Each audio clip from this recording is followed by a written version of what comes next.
Shit crazy. But that's the type of stuff I think is funny.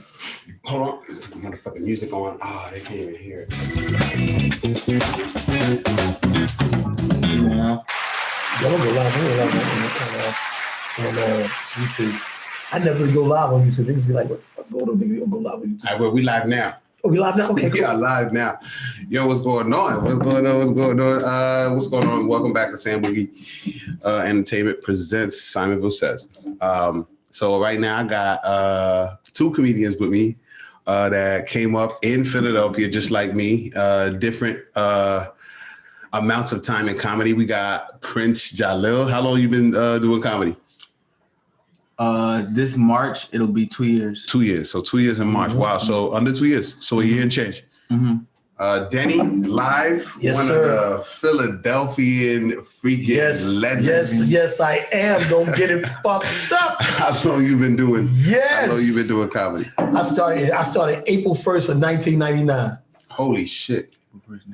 Yes. So like 22 years? I don't want to be embarrassed. Well, I don't know. I just been. That's 22 years. Well, no, let me tell you. I've been trying to do comedy for that long. Trying to do it. You started 22 years ago, right? Right.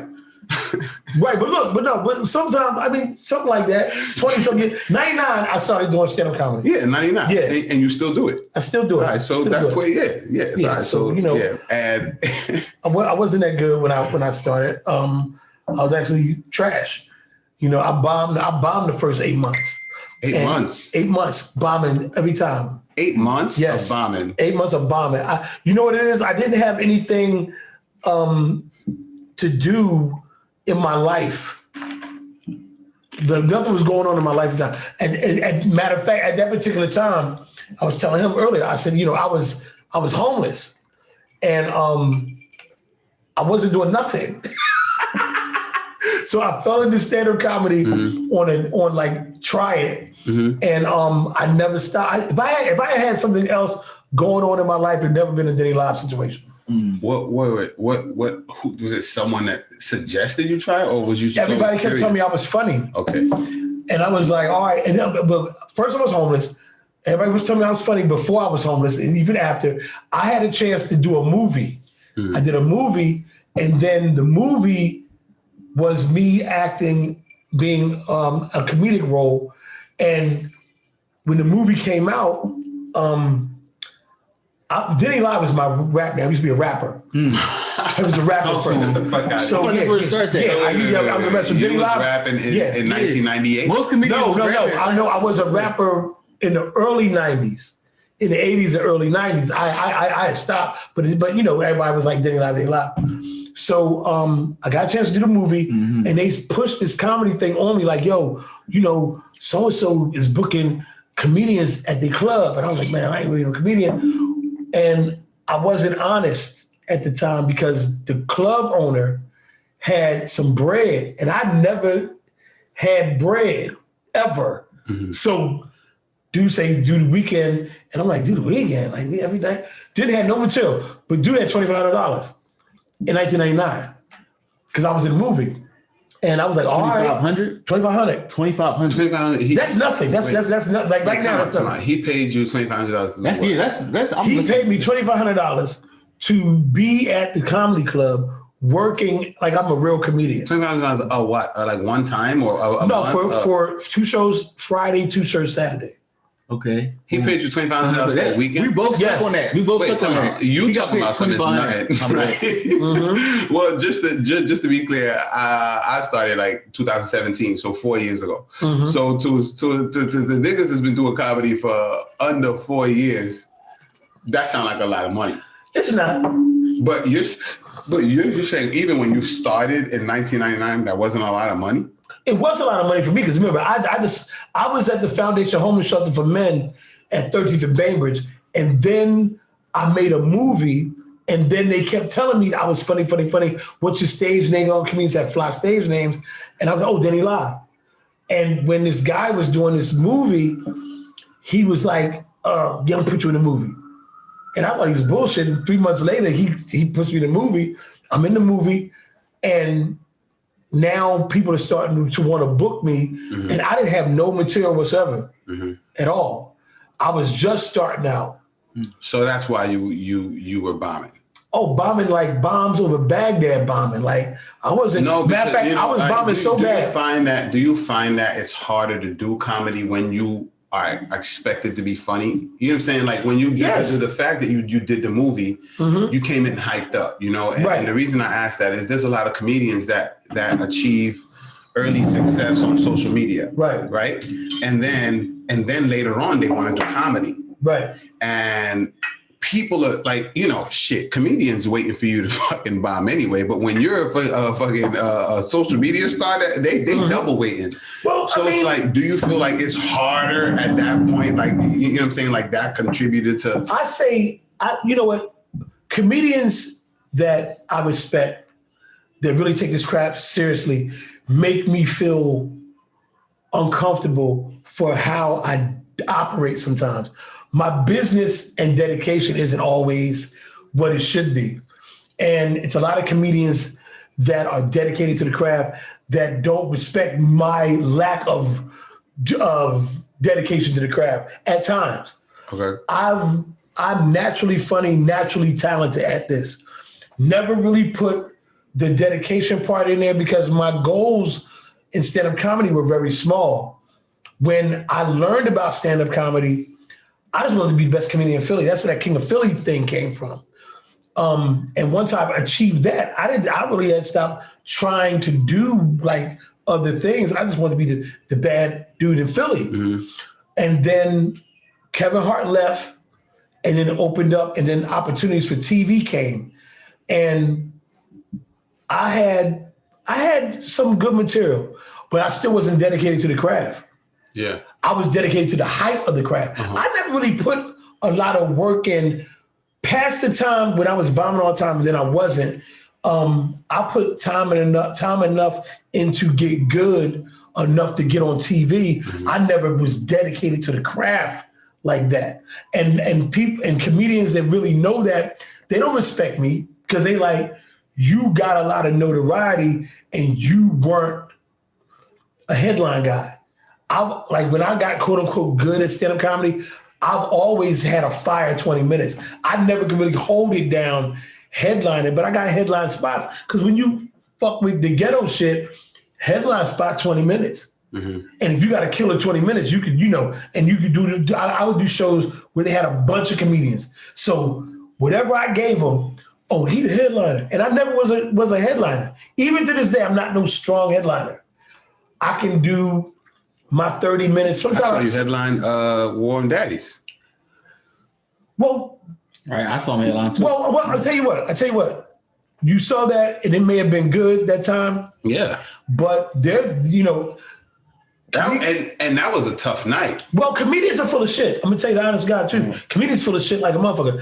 I bomb just like anybody else bombs. No, I know. But like that night was a tough night. And I've been doing it. Like the more you do this shit, you're going to get better at it. You're going to be able to deal with certain adversities in it. It doesn't mean I'm the baddest motherfucker in the world. It's just I've been doing it long enough to be able to deal with certain adversities. But I bomb. And I always equate comedy to boxing.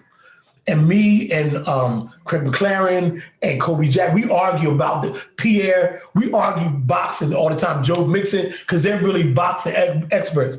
And when I equate boxing to comedy, I say the reason I'm able to be around and be relevant, because if you talk about Philly, I'm one of the greats. And I equated to boxing because Sugar Ray Robinson is the greatest boxer of all time.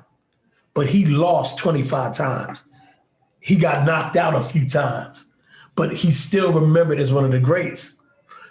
Ali might be the greatest heavyweight, but the greatest pure boxer is Sugar Ray Robinson. So in comedy, you know, you could catch some speed bumps, and as long as you got more wins than losses, you're mentioned in that you know, elite. But it's Philly, and there's a glass ceiling in Philly.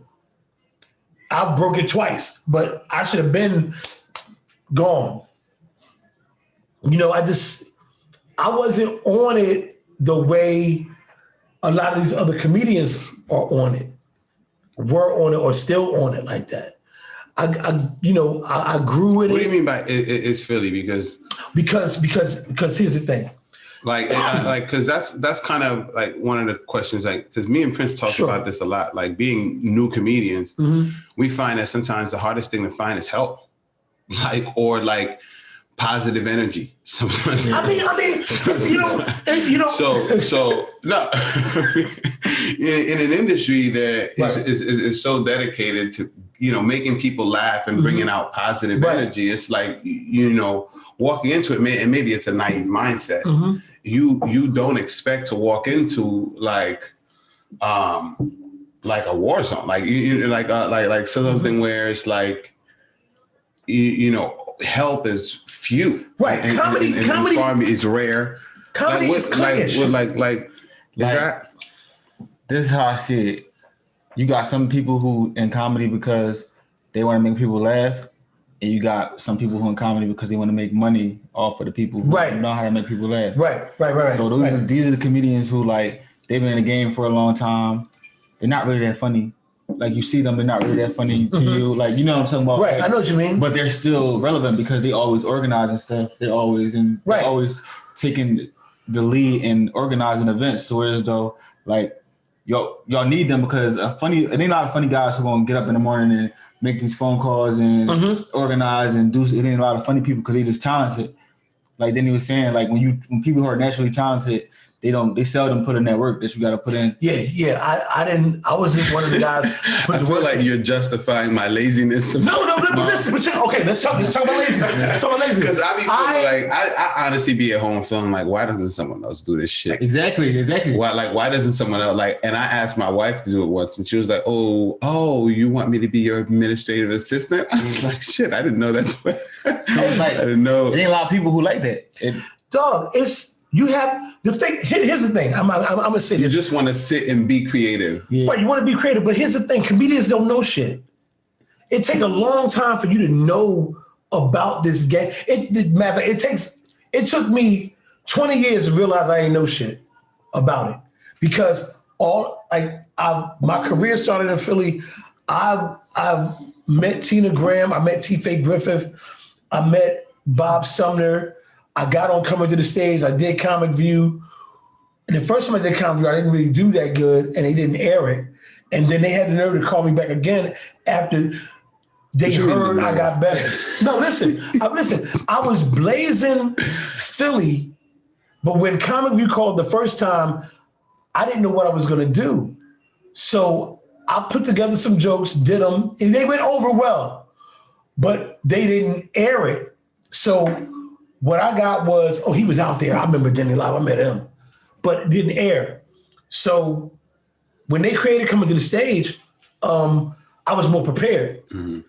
And the rest was history after that. But even then, I was not dedicated to the craft, and I didn't know nothing about it. I thought, see, what it is, if you're in Philadelphia and you're doing this and you're around all the comedians, once you're an elite comedian in Philadelphia and that's all you see, you're good with that. I was good with that.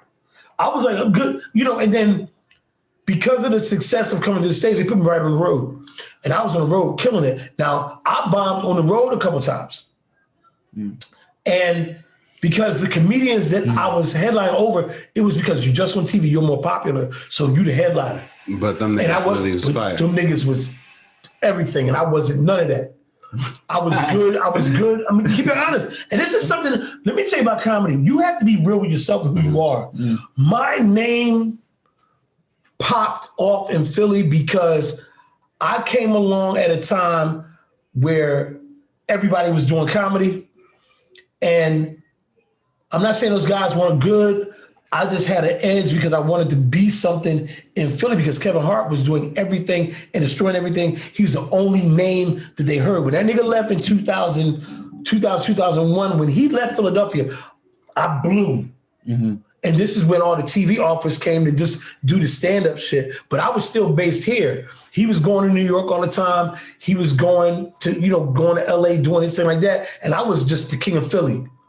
And even that offended some people here. But what happened was Gilly the Kid is my friend.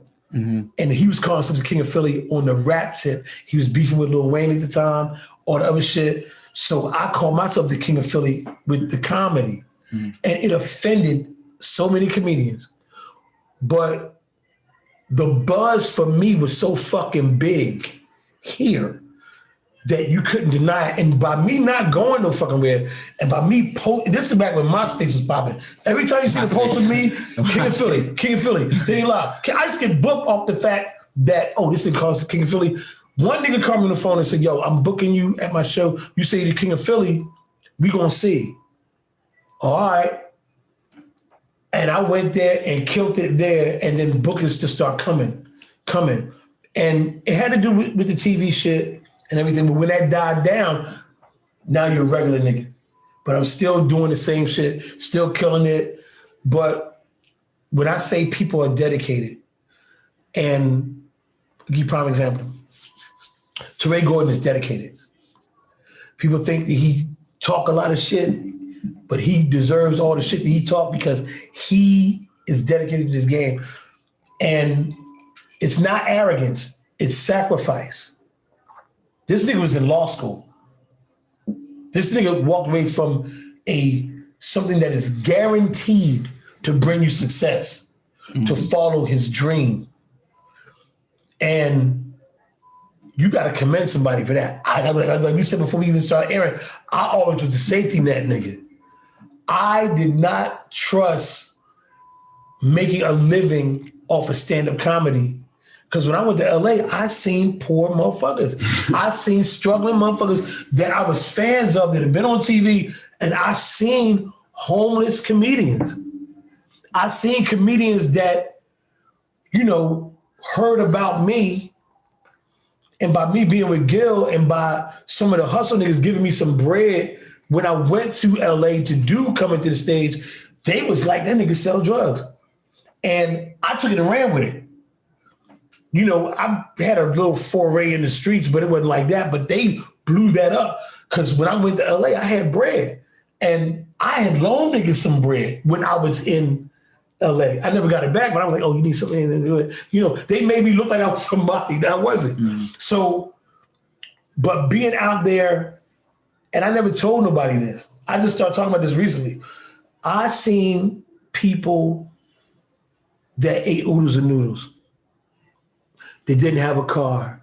Or if they had a car, the car's fucked up. And I was like, I'm not willing to leave. I'm not willing to come out here and damn near sleep on a park bench for some comedy shit. I want to be the King of Philly. I'm the King of Philly. That's it. The other day, comedian Ryan Davis said something that touched me and made me feel ashamed. He says, I want to be remembered as one of the greatest. If your conversation, your energy isn't on that wavelength with mine, I don't want to talk to you. Don't be in the club talking to me about comedy and your goal isn't to be the greatest comedian. And it touched me because that was me. I don't gotta be greatest comedian. If I could make a couple little dollars and at the time, do my little thing with the groupies and everything, I never pushed the movie thing. I never pushed none of that. Agents came to me and was like, yo, you need an agent. And that wasn't even in my specs to do that. You know what I mean? So I was like, man, I need something to fall back on. And that's why I never left my job and did it when I got a chance to do it and did it. And nobody really knew that because I was doing it so big. But, it is about being dedicated. Like you guys are relatively new in it, but you got to look at the comedians. You got to be real with yourself. If you're a person that treats it like we are in competition, and we are in competition, believe it or not. If you want to be the best, the greatest, remember there's one of the greats, or like Talent said something the other day, he said, I would rather have the respect of my peers, them knowing that I'm one of the greatest, than to have all this other stuff. Because what he said was some of these comedians that got all this bread, they still feel some kind of way about you because you're you get the love and the respect, but you don't got none of the fame or the money. But in comedy, the community's small. If you blaze in Philly, everybody know who hot in Philly, even to this day. You can't say Philly and comedy and not mention Teray Gordon, Buck, me, and Lawrence Killebrew, Spank. You can't talk, and even with that, because all these guys doing big things, you can't say comedy without mentioning Denny Live, Buck, and Teray. And that goes all over the country because that's how big our presence is in our city. But, Ryan Davis made me feel bad about that because I always was, honestly, the nigga that played with it. And nobody knew I was playing with it. They really thought I was serious. You know what I mean? So, yeah, man, it's about being dedicated. You dedicate yourself. This game will give you what you put in it. Yeah. Real talk. Yeah, I mean, the way I see it, that's with anything. Like, I feel like that's why you got to pick right. Like, I picked comedy because I was like, you know what? I could fail or succeed at anything. Right. I might as well pick something I most want to succeed in. You know what I'm saying? Like, if I go work at McDonald's, there's no doubt I could succeed as one of the best burger flip motherfuckers in the world. You know what I'm saying? Exactly. But why? Because I'm going to be putting my time and energy towards that. So it's like, all right, well, I could also not succeed at being the best McDonald's manager. So if I'm going to take that risk for McDonald's, like, why not take it for something I really want? You know what I'm saying? Because then if I win, then it's a win-win. Like, not only... it's one thing being good at something, and it's another being good at something that you won't get tired of doing. And here's the thing about stand-up comedy. By you guys being new, you probably think it's really hard to attain a certain level in this game. It seems that way. But with this social media thing, you can make it from your living room. You can build your fan base from, and I see my time was you had to go out to the comedy club, stand around, do some stuff. And like with anything, it's a bunch of stand-up comedians, and a lot of them are good, but it's no guarantees you're gonna blow in this game. And the thing about stand-up comedy, with anything, you have a lot of bullshit comedians. And when I say that, I don't mean that they're not talented. I mean that they're not dedicated. They in it for, like, if a nigga be really real with himself to say what he in it for. It's some dudes that like to fuck the groupie bitches that come to the comedy club. It's some dudes that want their name to ring bells in their city. I was the combination of both of that. I just happened to get some national exposure, but my idea was never to pack up and leave Philly and chase this dream.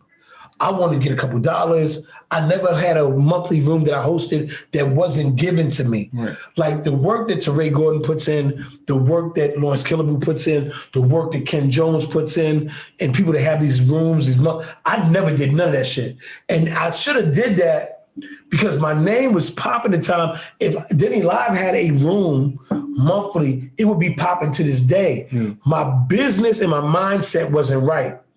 So you got a lot of bullshit comedians. This game is easier if you put something into it. Yeah. That's why I like Ryan Davis. But I felt bad because I fuck with Ryan Davis, but I feel like he was talking to me. And I'm going to be honest with you. Teray Gordon said it to me too. He said, you never nurtured your career. You never nurtured your career. And people were offended when he said that, but he was only talking to me. He said it on Facebook. I didn't argue the point because it was the truth. The issue is when you receive any accolades without really trying, somebody gonna hate on it. And at the time, I was doing so much goofy shit, I couldn't see it. Like if I was serious about it and doing this here and doing what other people are doing, I wouldn't be sitting here now. That's kind of like how I saw it when I came in. You was like, you got to add something to the game. When I first came in, and I felt like, and it probably wasn't even really happening. I probably wasn't getting shut out, but I just felt like it was like I was getting hazed in some type of way by Philly comedians. So they make you feel like that. Yeah. They make you feel like that. So I was just like, But I knew my plan was bigger. I always wanted to brand. I always wanted to be a brand, like, you know. Listen, you can do it. I started doing shows, and I'm like, how can I get everybody? I'm like, I'm not gonna chase them. How can I make everybody come to me? Mm-hmm. How can I add value to the game? So I'm noticing that ain't nobody really doing no shows like that. When people doing open mics, I'm like, I was always organizing stuff because I'm a Q. I was always doing events back in school. So when I came back, like, you know what I'm saying, I saw what the community needed. I'm about to do a comedy show. Mm-hmm. And with the comedy show, when I realized that, like, comedians would just pull up because some comedians just want that smoke. Right. They just want that smoke. It's a show. This, like, I learned that from Ken Jones, actually. Like, I didn't even know that, like, people did that, but, like, because he showed up to my show, like, yeah, you got 5 minutes. I'm like, yeah, I was happy he came because, like, I ain't really had. I booked you, Sam. Yeah. I got a couple people from High for Hire. It was me and I got some other girl who I met. She was off the streets talking about she do comedy. I'm like, you can get 5 minutes. You can be in whatever. It's the same probability of anybody else for that 5 minutes. And I start knowing people. I'm meeting people, building connections with people, and now I'm talking to Sam and Denny live right now. I ain't been but let me tell you. There's guys on the street, man. Shout out to Chanel Renee. Shout out to John Phillips. I like Chanel. Shout out to Ski Carter because they know more about comedy now than I do. And I say that because the business side of it. Yeah. Like, all I know how to do is tell jokes. I know about the business, but I never fuck with the business. I fuck with the stage. But see, when you got a combination of both and you got people that can help you do both, you know, you start to get it. It took me all this long time to get it. All right, let's touch on that. So that's the key. When you got people that can help you, right? All right. So that's one of the things that we find intriguing, right? As like we'll say novice comedians. You know, he and I were really new. You know what I'm saying? We're, you know, the new kids trying to acclimate ourselves and so on. And it's like the reason why guys like you stand out is because of the fact that you've always been quick to offer the help and the energy is always positive. Like, and it's like, do you think if you would have taken comedy more seriously, you'd be different towards us? Do you think the fact that maybe you did have such a look, it's no big deal. Like, it's not life or death. No, you know what? I was a dickhead. You know what I'm saying? I was after I got on TV and started getting notoriety, I was on some dickhead shit. All the negativity that you've experienced in stand-up comedy in Philadelphia, I was one to fuel the negativity on many different levels. I really thought I was a shit. I was like, sometimes not approachable, sometimes egomaniac. And then it took me a long time to realize, you know, as talented as I am, and I am a talented motherfucker, I'm not shit in this game compared to other people that are really doing the work. Like, I am equivalent to the dude that played real good basketball in the street that could have went pro, but didn't because he got on some other dickhead shit. Right. That's me. You know what I mean? It's like the ego got me, because let me tell you, I went from being known here to being known on a national level and then going on tour and then not having anybody to school you on the do's and don'ts. I went out there acting a fool. And when I say acting a fool on the highest level where I've made the kind of money that I shouldn't have to work right now. All right. I fucked up hundreds of thousands of dollars. Damn. Just being stupid. I mean, my stupidity in comedy is legendary. It's just people that respect me, that love me, aren't willing to throw me under the bus. That's the only thing that keeps me like surviving that. But I've done some ridiculous ass shit with money. I'll give you a prime example. There was a time I was getting so much money doing stand-up comedy that I would not buy my watches anywhere except for an airport. And you know, things are doubled and tripled in the airport. Right. So I was addicted to Kenneth Cole watches. Mm-hmm. And every time I would go on tour or on the road, I would go to the jewelry store in the airport and buy a new shiny ass watch that was triple the price if I got it from, like, I was on some, oh shit, you go to the watch store. So, okay, so Can I ask you, what is that tour money like? What is that for you to be doing it, all of that stuff? Because you seem like a real conservative man. So at that time I was dumb as shit, so it wasn't no conservative. Okay, so how was the tour money like? The tour money was goofy. It was goofy. Like, give me an example. Listen, the most money that I made for one show was $7,800. Now people make way more than that, but if you're a hood dude, it's like if you're getting $5,000 here, $700, and this is like when coming to stage, it's just off it. Listen, I made a lot of bread, and it went from making that because it comes a time if you don't capitalize, you go back to $150 or $500, whatever you get. I blew money, lots of it, and I look back on it, and I was like, "Yo, you dumbass motherfucker." But I know now that if this thing ever get the way it should be and I get another opportunity, I'll be a millionaire again. I know I made $1 million doing this shit, and messed up because it's a cumulative. Like you figure like this here, you can't give a goofy person like me damn near $8,000 for one show and then give it to me again and then give it to me again, give it to me again, because you're not paying attention to when you're not popping. I didn't have a movie out that was popping like that. And social media wasn't what it is today. Like you figure like this here, if a show like Coming to Stage comes out right now and you get on there and because I didn't win Coming to Stage. Lil JJ won Coming to Stage. Arvin Mitchell came in second place, and then he got the opportunity to co-host Comic View, all that other stuff, and I lost. And people thought I should have won, so they start giving me all kind of support. So when I went on the road, people would say, "And they got Denny Live Coming to the Stage. He is the real winner of Coming to the Stage." Yeah. So it was goofy because some of these guys I was on the road with, and it was an uncomfortable situation because I had egomaniac issues with comedians I didn't fuck with. But if you're my brother and I love you, I don't want you to feel no kind of way about whatever. And I'll just do my job, whatever. And it was cool, but you know, you want to be prepared when the opportunity comes. I wasn't prepared when the opportunity came. I was really on some goofy shit. So like, probably I wouldn't have been as approachable because, you know, I'm buying Kenneth Cole watches at the airport. You made me forget. I'm buying. Fucking question. Duh. I remember now when you answered. But like, I was really on some bullshit.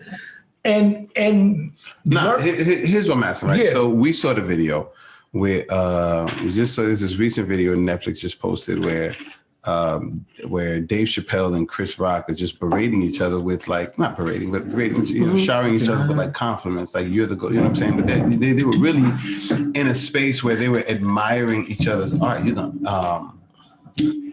admiring each other's art, right? And even and you know, me from afar, I'm looking at it like, oh, okay, this is pretty normal. No, right? That's normal. No, I'm just saying that like, just from afar, I'm watching. Oh, this is great. It's two great comedians admiring each other. Like, pretty typical, right? And then it really took Arsenio Hall's perspective in it to be like, yo, this is great to see. It was almost like he was admiring it, right? Like, this is great to see. And then he highlighted how so many of the older comedians didn't fuck with each other. Right? Like Richard didn't fuck with Cosby. He said Eddie didn't fuck with Richard. You know what I'm saying? He even gave an example. And so it's like this, it seems to be something that till this day that I noticed in comedy. It's like sometimes like I just noticed the energy I get from motherfuckers not always. It's like I can understand if I walk into a room berating motherfuckers, I'm like, oh man, I put out so much negative energy, so I'm getting it back. But sometimes like I'll notice like I'm getting like negative energy from people that I really haven't even spoken to for 3 minutes. Dog, it's like what's the connect? Have you noticed in your experience in comedy? Because look, I've been in it for less than 4 years. I've experienced it. Prince and I spoke about it extensively. You've been in it for less than 2 years. Is that something you would say you experienced? Yeah, I think I experienced that. Okay. I think this is a gladiator sport. Yeah, it's something he posted that sparked the conversation because he said it's funny how when I do something fucked up or something that's people are quick to call me out on it and hit me up like you messed up here or you shouldn't have done this that way, blah blah blah blah. But when I do something good, those same people are never around to like say a good job here or a good job there. So it's like the negative energy is always present. The first one's the counter when something goes wrong. Exactly. But the building up rarely happens. So it's like, what's the connection? Comedians are competitive, and comedians are the biggest haters that you'll ever see in your fucking life. Okay, comedians are fucking haters, and because honestly, so deep down, when you're in the back and you watching that nigga go up there, all right, do you hope he does well or do you hope he bombs? No, I you know what? My ego was so insane that I didn't care about other comedians. I would go. No, at any point. No, I've never been that kind of guy. Okay, but my thing was like, I know that comedians get bitter. And there are some comedians who are bitter because they're more talented than you are. And they feel as though the opportunity that you got is an opportunity that they should have had or should have been offered to them. But like my grandmother say, what God has for you is for you. Period. Say it again. It's what God has for you is for you. So no, I'm kidding. He said, say it again, because it is what it is. It's like stand-up comedy is so competitive, and it's you're doing what you're doing, either it's working or it's not working, and then you're bitter because you didn't get an opportunity, and you hating on the other guy. Like give prime example, Kevin Hart gets a lot of hate. Like when he came out with his last special, it was motherfuckers, and and I'm gonna keep it real. I try to be politically correct, but I'm gonna be a dickhead right now. It's a lot of comedians that I never seen say anything funny, never ripped the room, nothing, critiquing his special, and I wanted to say so bad on social media, you are a fucking bum. How the fuck are you talking about a motherfucker that made $200 million doing comedy and built a career and put other you have 4 jokes and 5 of them jokes belong to Earthquake. Get the fuck out my face with that shit. And you're critiquing Kevin Hart shit. You know what cracked me up about that? I was like, the guy through comedy has gotten to the point of success where he can do a show in his fucking living. Nigga, we all can do shows in our living. You know why? No, we can't. Yes, we can. No, listen, we can technically. Yes. But we can't all call Netflix and say, I want to show this shit. Listen. That's what I'm saying. That's the work. But that's my point. Kevin put the work in. And to me, I thought he was funnier before he was a superstar than he is now. And because he was, to me, I loved him. He was devastating on stage. You know what I mean? But you have to look at it like this here. People hate on the person that's on top. And when I'm such a big fan of comedy that when I watched what he did, I thought it was great. So this thing where comedians can't compliment each other is something prevalent in the game. But, I don't know why that is, because it's a lot of comedians that are great. I try to go hard on stage. When I'm in my zone, I'm going hard on stage. I'm ripping everything, moving. That's one thing, but I'm not to the point where I can't compliment another comedian or think that his set was clever. Give you a prime example. Isaiah Kelly has a set that is on what's on YouTube, but he was in LA doing his set, and he was doing this material that I haven't heard before, and the material was absolutely fire. It was clever and funny at the same time, and I was like, wow. And I reposted it on Facebook, and I said, I told him, that shit was amazing because I love comedy, and I was like, but at the same time, I feel bad that you guys have received like negative energy. You know what I mean? Because Or a lack lot thereof. energy at all. because like, you know, like everybody has to start somewhere. Everybody has to begin somewhere. So it's like, you know, if you see a new comedian, like the reason I appear to be better is because I've been on stage more, been doing it longer. I should be better than you. I shouldn't be like, oh, that nigga wasn't shit. I'm gonna tell you an experience I had, and this is a comedy joint. Right. Mind you, at this point, I've been added to the hosting crew. You know what I'm saying? I'm one of the hosts. Mm-hmm. So I walk in there, and there's a comedian that is, you know, he's on the right path. Did you see what I'm saying? Right. He doesn't have the time in as you or Touré or anything like that. But you know what I'm saying? Like he's doing his thing, right? Right. He's on the right path. And so one of the things I do is, you know, he was sitting there, he was kind of on his phone, you know, whatever he's doing. You know, we were like preparing, like we haven't started yet, maybe 10 minutes before. And what I do is whoever's in the room, I greet him. Hey, how you doing? This is pre-COVID. So, you know, right. Shaking hands, blah, blah, blah. And I walk up to him and I'm like, how you doing? I'm Sam. You know what I'm saying? Right. And like he texting and he looked like, so my hand's in front of him, like to shake. And he's just looking at me and he's looking at me in a way like you a fan irritating him. Like, yeah, like, shoot, go away, motherfucker. You know what I'm saying? To like think you just come over here and like shake my, and it's like, it's so confusing to me. Like at that point, I didn't even know who he was, right? You know what I'm saying? He just, you know, maybe was in town or whatever. And I'm like, that's one.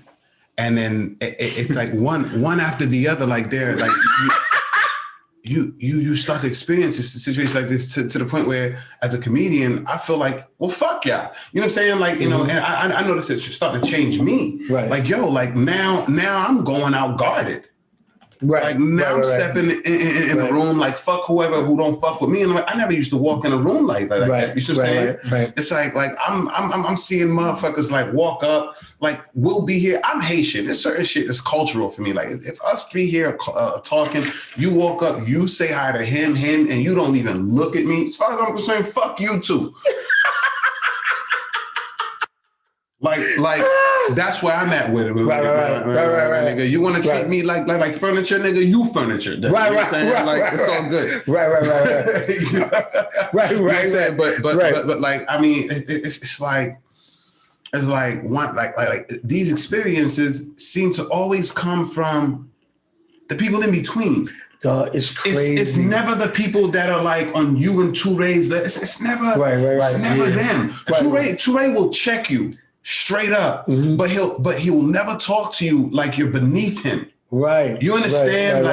It's a different type of energy from a nigga that's like, nigga, I know the shit because I put in the work. Like that's one type of energy versus I'm above you. You know what I mean? Type of energy. And it always seems to be the people like early on, we're all wet behind the ears, so you don't get that energy. The people that are established, like you and Touré, it comes with a level of confidence enough that you don't feel like you gotta flex to a nigga like me. Right. So it's always the niggas in between. Right. So it's like, don't they realize that you might be fucking up your own business? You don't know where I'm going.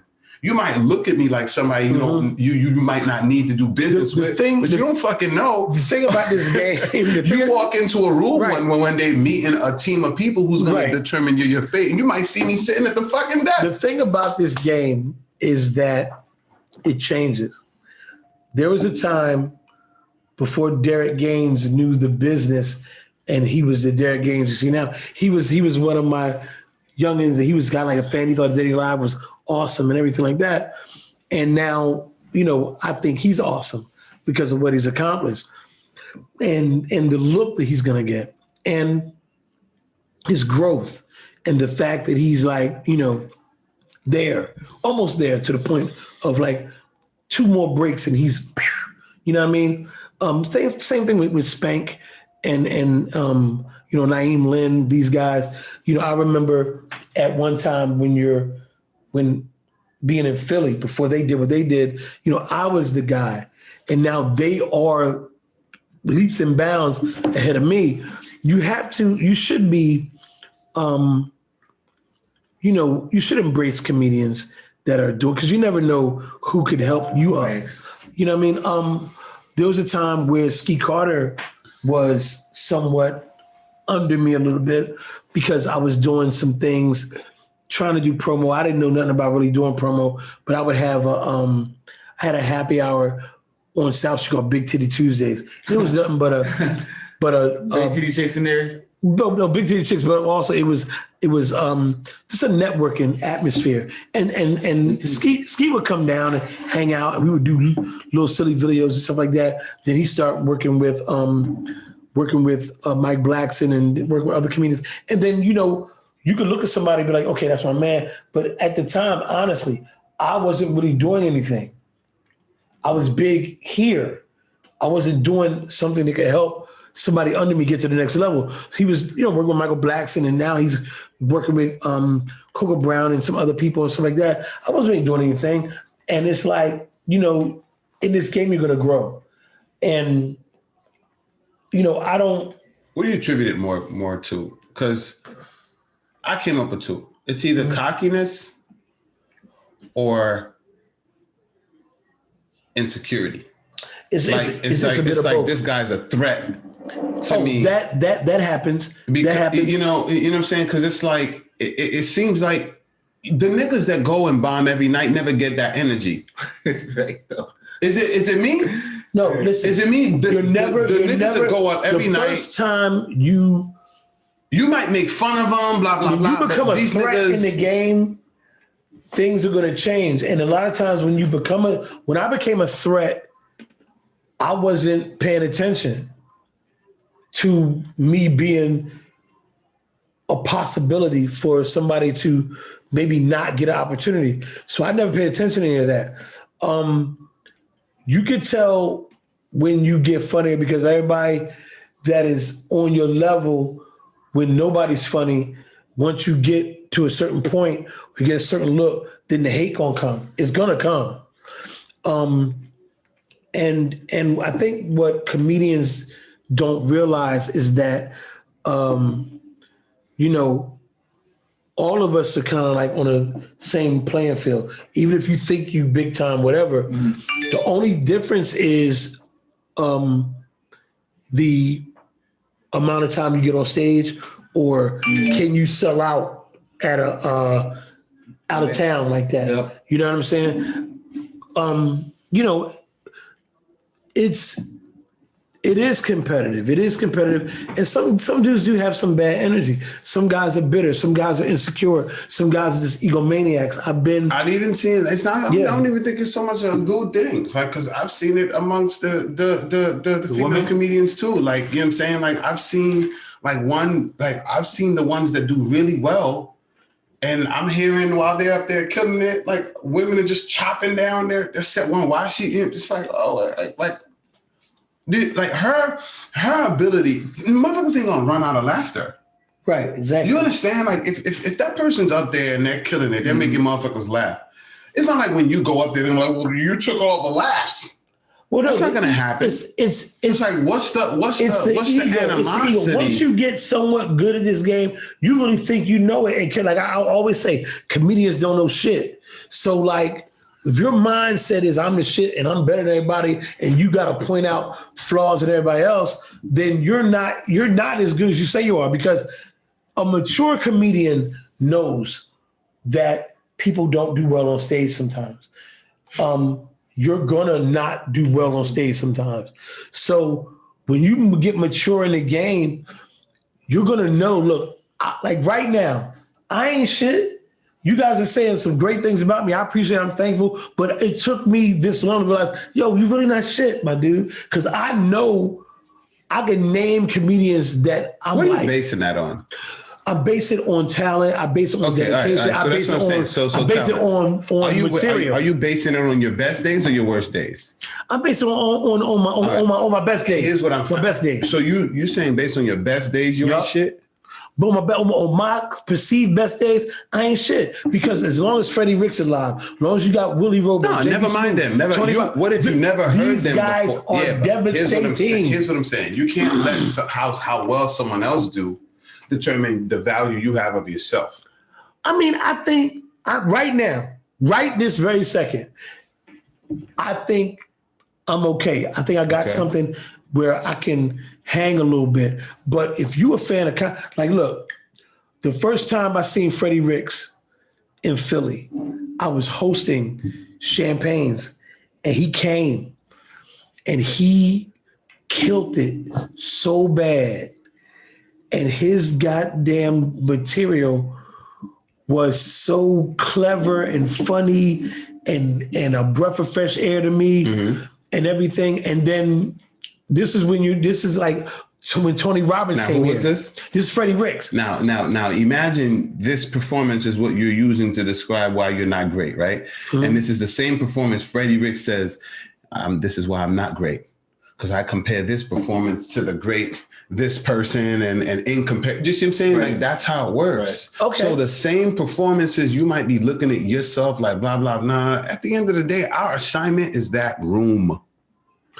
That night. You kill that room that night. That was your assignment. It's about the people. Don't think just because that nigga killed a bigger room, he could have killed that room that night. He might not have. Right. He might not have. Maybe so, but you know, when you're a fan of the game, you be like, this dude is awesome. This JB Smooth. I was like, God, how do you get that good? JB Smooth. How do you get that fucking good? I'm gonna tell you the story of JB Smooth, because this two ways actually tied into it. So the first time I saw JB Smooth was actually the first time I saw Touré. Mm-hmm. It was he used to throw comedy shows off of Germantown Avenue. Where at Germantown? I don't know, like up by where it was it was called Chestnut Hill. It was up in Chestnut Hill. It was God damn. The barbecue spot. Okay. They had the night stage in there. Yeah. He had that, and he had another spot there. But go ahead. This one particular night, I was with my ex. So this is before. Damn, this is before this is around like early 2000s, like before 2005, shit like that. Oh yeah. So this is a night Kevin Hart is supposed to headline, but he didn't come. But I was there. You was there. So I was there that night. See what I'm saying? I was there that night. This is how long. Now. So Kevin Hart, he booked Kevin Hart, but HBO actually booked Kevin to record his first ever HBO special. Yep. That same night. He had to miss. Which understand, even Touré said on stage, but in Touré said, he was like, look, this guy driving from New York. I remember that whole speech. Driving from New York. He said, if y'all don't like this guy and y'all want your money back, I will give you your money back. Yo, that's some comedy shit right there. There was not. Let me tell you something. I know. You ain't got to tell me about JB Smooth. I know. I had to walk out of the building to laugh because my stomach was hurting and I didn't want to laugh anymore. You ever make a nigga laugh? Make you laugh so much that you like, all right, this is enough. It's like when someone tickles you too long as a kid. Right. It's like now it's starting to hurt. Like now I need to. I'm gonna say this. Like I'm gonna give y'all a secret about JB Smooth. JB Smooth came out. I'm gonna tell you what he does. He is shredding the place. He was like, "How the fuck they asked him for a rum and coke? They took the fucking rum out of coke." I'm like, "How the fuck this nigga from the gate?" I mean, I was crying. JB Smooth. Touré was like, "If anyone would like it," he was like, "Not one motherfucker asked for that." Listen, let me tell you something about JB Smooth. When you really learn about this game, people have different styles, right? JB Smooth gets on stage probably with maybe 5 to 7 jokes. Mm-hmm. This is what he do. And it took me years to realize this.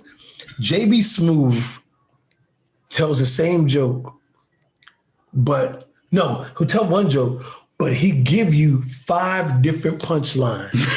And each punchline is better than the first one. It's called roll on. So it's a combination. But check it out. Hits harder. Comedian Shane calls it layers. Yeah. He's the first one to ever use the terminology layers.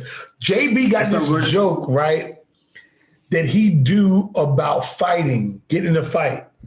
and he gives you all these different punchlines, and each one is funnier than the other. Then he goes into another joke, and then those punchlines are funnier than each of the punchlines. But he gives you layers. Then he gives you this animated humor that when you look at it, you're like, this is like a one-man stage play that's hilarious. And he is animated as hell. He all over the stage, and he's acting out what he's telling you, and he's giving you layers too. And it is unbelievable. And the thing is, I've been trying to do that for years. I still can't do it. Mm-hmm. But if you ever watch me talk about when I talk about the girl with the baby father and a new boyfriend, that bit I do. I act it out, and you can visualize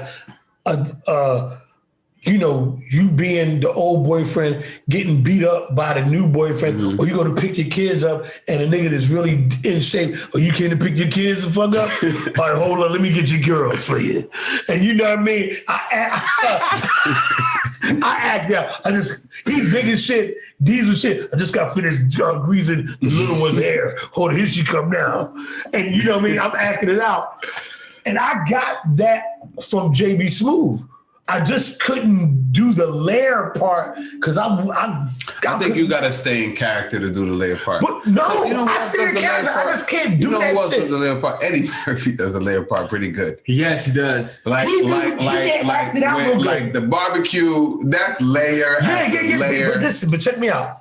Here's the thing. Mike Epps do it, but let me tell you, comedy has changed. And people have different styles of comedy. And people like Tony Roberts is rapid fire. Like I don't know how the fuck he does this. It ain't no setup. It ain't no segue. It's puss out.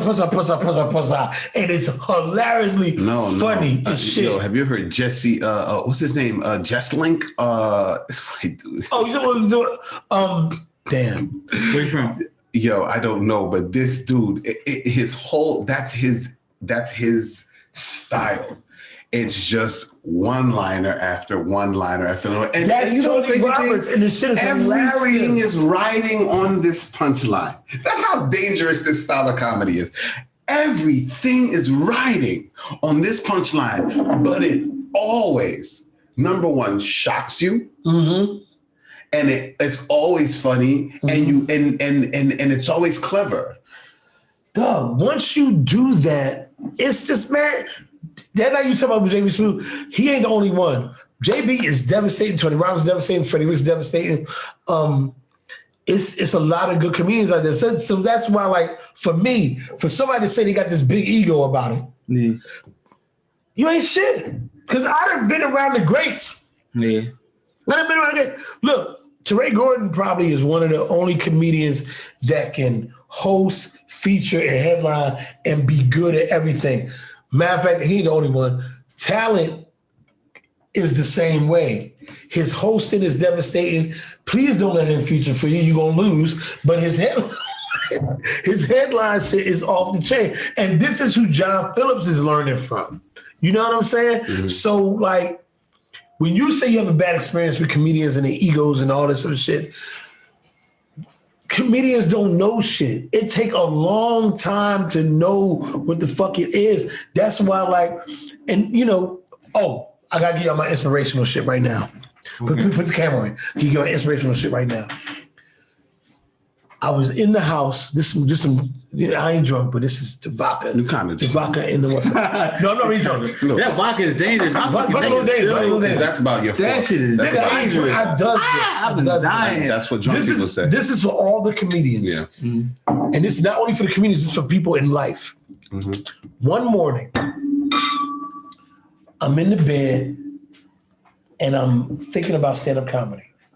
Because we going through this COVID bullshit. And I want to get on stage, and I wrote some material that I think could work, and it has been working. You know, it's iffy, but it's working somewhat. It works. And I was getting discouraged about a show that I did where I had half a rip. I was doing it in the beginning, but at the ending, it was on some goofy shit. I love that Philly term, by the way, yo. Goofy shit. Shit got one of my favorite Philly terms, yo. I be That can trying. mean a lot I of be things. starting Goofy shit. shit, yo. I know. Niggas going down how you playing it. I know. Yeah, you know what I'm saying? You really Shit. could use it anytime. Yeah, shit got goofy. Your woman can make a good point. You're like, well, hold on, you fucking still texting Jessica? Oh, that's you want goofy. some goofy shit. You want some goofy shit. You really They gotta want do some anything goofy to shit do like that. Anything. Or when the nigga about to beat you up, yo, get the fuck out my face. Come on, you get gonna goofy punch out me in here. front of all Shit my about to get friends. real Somebody goofy about out to here. shoot you. No, somebody say shit about to get goofy. She got to be real That makes about not goofy. make sense no more. Right. I'm gonna pull a gun out. So look, right? Fight. That's why I pull a gun out. So look, I'm thinking about stand-up comedy, right? I'm on YouTube. I live on YouTube. So I come across Denzel Washington. Mm-hmm. This shit had tears in my eyes. The nigga is getting his NAACP Image Award. He gets up there. This is the greatest actor of all time. This nigga damn near invented acting. He gets up there. I think like you look up like Denzel Washington. And this is when you're a grown man that's serious about what you do. He shouts out all these new young producers. Right. He says, I want to shout out so-and-so, this and that, blah, blah, blah. He didn't say shout out, but he says this and that, this and that. And then he says, I like what they're doing. If it was easy, it wouldn't be a Viola Davis. If it was easy, it wouldn't be a Taraji P. Henson. If it was easy, it wouldn't be a Denzel Washington. So with that being said, consistency, what do you say? Commitment is everything. Without commitment, you'll never start. Without consistency, you'll never finish. Ease is a greater threat to progress than hardship. Keep striving, keep working. Is a greater threat check it to out. progress than hardship. That's fall down 7 times, get up 8. Keep working, keep striving, keep learning. See you at work. Nigga, I'm in my bedroom, tears. You memorized the speech. Nigga, because I tell everybody that. Yeah. I tell them that. Speech. Listen, without consistency, you'll never start. No, what did you without say? Commitment, you'll never finish. Oh, no. What? You said commitment. Whatever, same thing, you never finish. But he said, this is vodka thought. Nigga, I'm sorry, write this shit down. Like, ease is a greater threat to progress I love that. than hardship. I love that. You know why I love that? Because it's like we all feel like there are tough days. So it's like that lets you know those tough days are what's getting you closer. Dog, that shit is the catalyst for I don't give a fuck about my other life, but in this game, What other life? that working that job, fucking with that trash life, fuck you, Niggas motherfucker. on his second life. Yeah, Niggas on but his second life. this life here in this This comedy game, nigga, that is the catalyst for how I want to live my shit. I gotta shout out Ryan Davis for putting me in my place about that shit, because he's right. All the times that me and Teray Gordon argued about comedy compared to, like, let's say, your dedication, what you should do. That's one nigga I will say, when he say you should do something, you should do it. If Teray Gordon tell you do something, you do it. It's going to be beneficial for your career. It's going to be beneficial for your career. If he say that's what you should do, or he see the potential and you say, yo, you didn't nurture your career. You got the potential, but you did something wrong. Your business ain't right. Shit you saying ain't right. Nigga, you ain't right. And you need to get the fuck right. He was right. I finally listened to that. And when I listened to what he said that time, and I said I was gonna never tell the nigga this, but I might tell him one day we have Heinekens. He said that shit, and it got to me. I'm the king of Philly. I don't give a fuck what none of these comedians say. I'm the fucking king of Philly. I don't give a fuck how funny you think Skeet Carter's, nigga. It's about me in this motherfucker. But those guys are working on another level. So I thought about that, and it was on my mind. I'm revamping shit. I'm killing shit. I just murdered these shows with the new material, all new, murder shit. The COVID hits, nigga lose 30 shows. I'm like, fuck. I lost shows. Had them booked. Lost my mind. Listen, had them Niggas booked. was posting shit like, my next 3 months about to be lit COVID. No, COVID. Yo, listen. Everywhere. Shit was crazy, right? Paid shows. Motherfuckers, promoters was hitting me up. Promoters so fucked up. Can you send the deposit back? Fuck no, bitch. I'm not sending you deposits back. We're a national emergency pandemic. I didn't. This is insurance. I'm committed. Nigga, I'm committed to that. Listen, do not send me a deposit. You get the show canceled and ask me for the money back. I'm not sending you shit. I took the deposit. I'm not sending you shit. So, you know what I mean? If you want, if you ever want your money from me, lock the time. Yeah, you ever want your money from me, for me to lock the day after up. something happened, you got to take it like Ali took the title. I ain't giving you shit. But anyway, fuck you. Anyway, I still love you, but fuck you. I ain't sending your money back. I'm black, dark skin. Get the fuck out of here. Black people got no money. Black people can't send money back. Who the fuck you ask black people to send money back? Who the fuck are you? You a fucking weirdo. You call me the boy. You doing shit. Yeah, anyway, that should be against the law. Don't ask black people to send money back. It's reparations. Reparations. The vodka kicking in now. That vodka kicking in. I told you that vodka is fucking dangerous. The vodka kicking in real. I thought about that and I said, you know what? I'm gonna dedicate myself to this shit. The job shit was on some nut ass, goofy ass, dumb ass shit. I couldn't be the supervisor, couldn't drive the trash truck. You still there, right? Yeah, I'm still there. Okay, all couldn't right. do none of that shit. I'm just there for the pension and the drop money. But yeah, I couldn't do none of that shit. I'm back to shoveling the trash up and having other goofy ass punk pussy niggas tell me, yo, I'm your supervisor without the test. That's another story. Fuck you too. You ain't shit. Your mom ain't shit. Fuck all you. But anyway, I said, I'm going to rededicate myself to this shit and do it the way the people that gave me good advice told me I should have did it. Right. I'm going to do this shit. And when I had my mindset together, March 19th, I was at my job, I was working. Mm-hmm. They said, yo, we're going to let y'all off of work for 30 days. You're still going to get paid. I'm like, whoa, I'm going to be off 30 days. I'm going to do these shows. I'm going to do all this. And I'm going to get paid for my job too. It's about to be litified. Now all the promoters are like, cancel. Everything canceled all over the country. And I was like, oh, that's fucked up. But I started fucking with social media real crazy. So I started going in on Instagram. Oh, shout out to my brother-in-law, Funny Mike. If you don't know, comedian Funny Mike is my brother-in-law. I'm married to Funny Mike's sister. The nigga tells me. Oh, for real? Yeah, that's Funny Mike's sister. The nigga tell me, Mike had a hardship to have with Funny Mike. Funny Mike got this video he did about paying bills. You saw it? He was like, okay, I'm gonna do this. He separate money. I'm gonna put $50 on this, $25 on that, put $10 on this. I'm gonna get me a fried chicken wing and fried French fry rice platter. I'm gonna do that.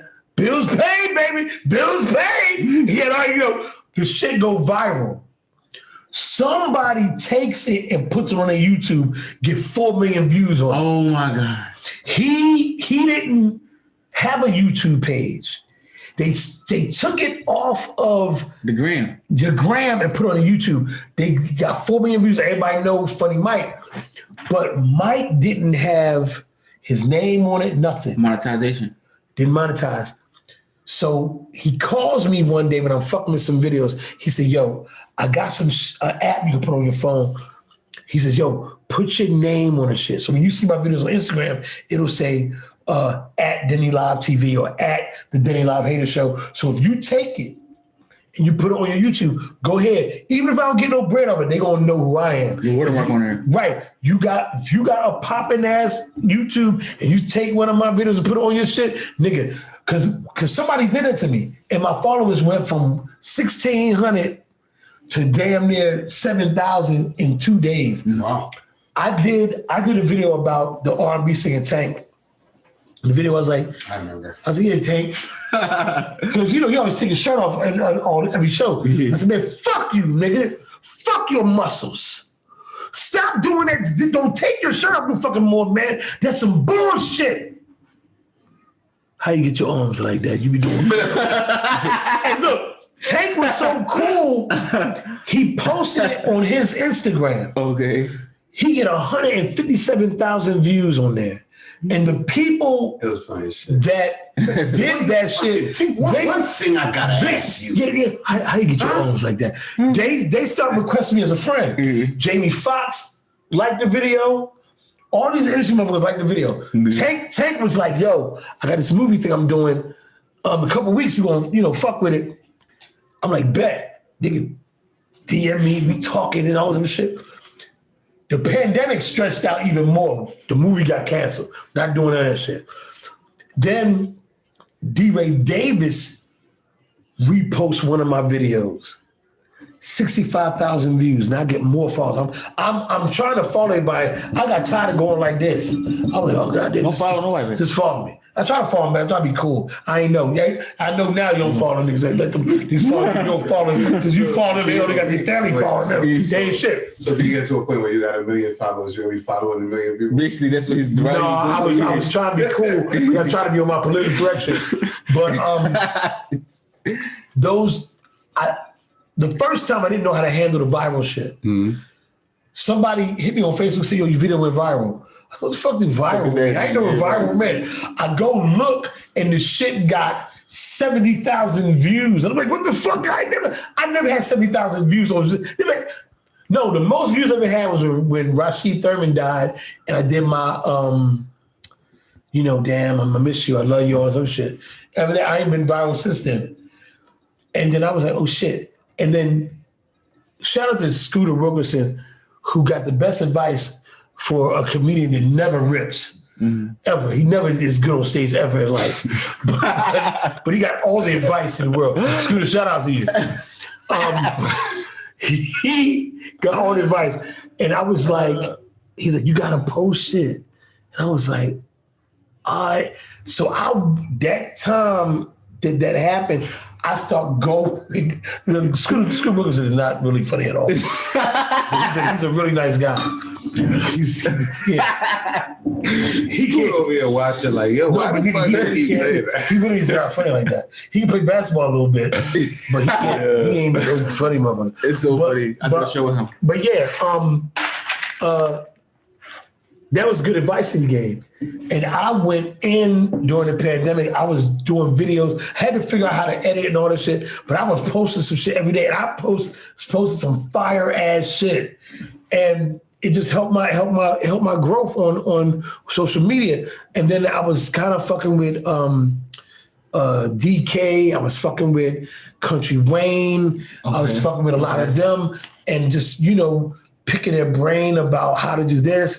And then, I didn't know you. Yeah. I remember you. Okay. Yeah, Haha Davis was doing a lot of shit. That's good. Yeah, but but these guys are really cool guys, and they were just like, you gotta keep, being in there. And then and Haha Davis told me, he was like, yo, he would do a video, he would tag all the celebrities in the motherfucker. And I started adding them in it. And even if they don't fuck with you, they see the video, especially if it's something about them. Mm-hmm. It went left with Ari Spears. It went left with Ari Spears and went left with What do you mean it went left? I'm gonna explain why it went left. It went left with Jocelyn Hernandez. It went left with Cardi from not Cardi B, but Cardi Red. Cardi Red. Yeah, it went left with them. Ari Spears got beat up by my man Zoe on Corey Holcomb's show. And I was coming at all the reality TV show niggas at the time. So I did this video about Ari Spears getting beat up by Zoe, and I was like, Ari, Zoe put his hands on you. And the nigga came at my neck on Twitter, came at me. Because, Ari Spears is a big nigga in comedy. I never expected him to see it. Even I added him in the video. But listen, I never expected him to see it. I never expected him to see it. That nigga went on me so bad. What did he say? Nigga, he did. Nigga, he went. Beat the shit out. Nigga, no. He wasn't talking about he's gonna fuck me up, but he probably would have tried to. He probably had to fight him. We saw each other because he was like, "You ain't shit." And the thing that was so fucked up about what he said to me, it was all true. He remembered me for coming to the stage. Because he was one of the judges on coming to the stage. I didn't think he remembered me. He said, "You ain't shit. You done been on national tour. You ain't shit." He nigga shouted out what I got paid for shows. He said, "Nigga, you ain't never made over $1,000 fucking dollars for a fucking show, bitch ass nigga." All this old shit, right? You ain't shit. You ain't never been on an international tour. You ain't shit. Yo. You ain't shit. You just pop it one time. Then you wasn't shit. The fuck no, you ain't shit. You ain't shit. And he tweeted this to me, added me in the tweets, and it was like 30 of them motherfuckers. And I was like, oh my God. Oh, he was messages kept going. No, nigga, he started out on his Twitter talking about who the fuck was Denny Live, nigga. And then he went in from there. Yeah. And I had screenshotted this shit, posted it on Instagram, but he went the fuck in on me and everything. And then I was like, oh shit. And then it went left. It went left with Jocelyn. Nigga, it went left with Jocelyn Hernandez. Yo, watch him out. Yo, but you get what happened with Jocelyn? Oh, nigga, listen. She was supposed to be the rap bitch, bro. So she was making these whack ass songs. So what I did was I did a video of all her fucking songs. I had my other big screen TV. It's upstairs now. I was doing my videos for my bedroom. So I had my dresser here and I would sit my phone up on the thing and be like, I would play, listen to this. I'm gonna do this. I'm like, yo, can somebody help Jocelyn write a fucking song? This shit is the bullshit. Stevie, and I tagged him in. Stevie, he sent me a joint with the laughy faces. Yeah. Faith Evans, you know him and Faith Evans is married, so Faith was laughing at the shit. All the Jocelyn, her fans, all of them niggas cursed me the fuck out. I had 27,000 comments on a video that motherfuckers wanted me watching like that. But she cursed me the fuck out. And I was like, oh shit, we're left. So I chilled. But I also said something about. I might, in listening to this, I might have to go back and delete some videos. Nigga, that's how I be though. You got but listen.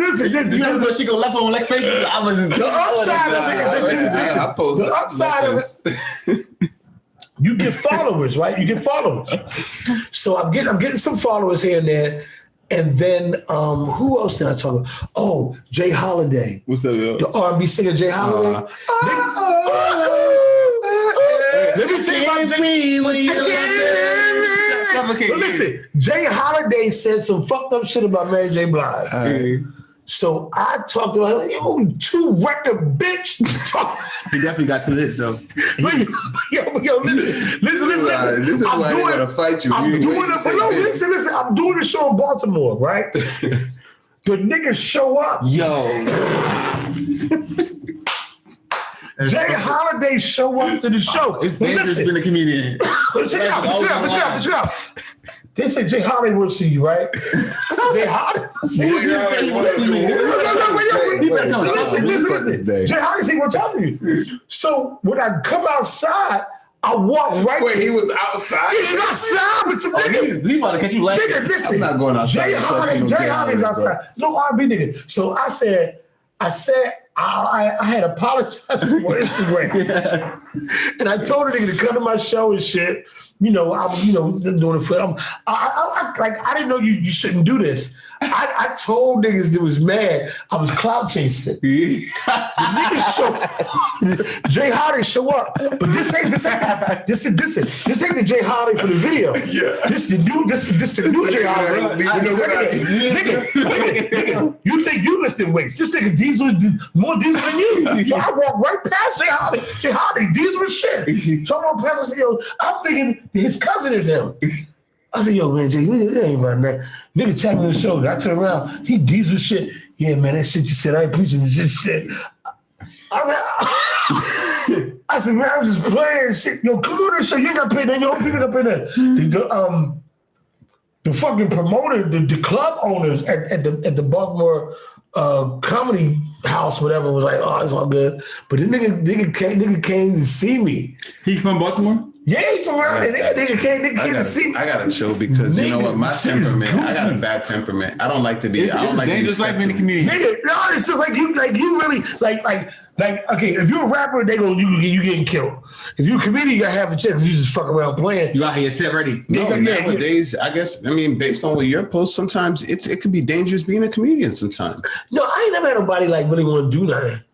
I never had nobody want to do nothing. No, I'm talking not you, but I'm talking about like there was a Philadelphia comedian that nigga was fucking. Yeah, shout rest in peace. I don't know too much about the Woo Bet, whatever his name is, Woo something. I did a big shout out for him, but you can't as a comedian. If you can't fuck with these rappers that ain't got no money. You gotta fuck with rappers that are millionaires because they'll laugh it off. The niggas without money are still trying to make a name, and like they'll take it on some serious shit. Okay. I diss Offset.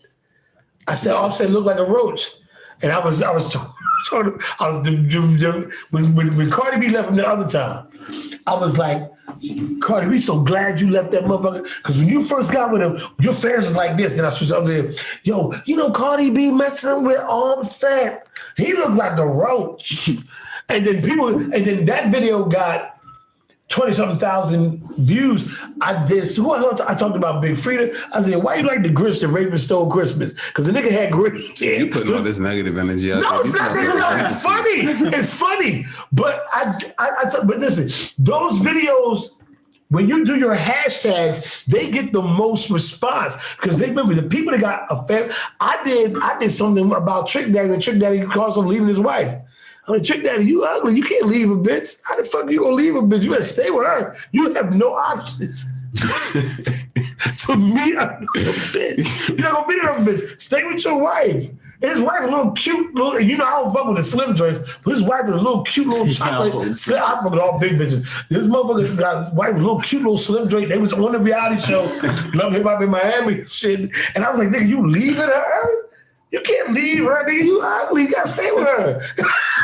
Fuck his happiness. But listen, let me tell you, the most gonna be number one. The most they shut you down a couple times, didn't they? No, not on Instagram, on Facebook.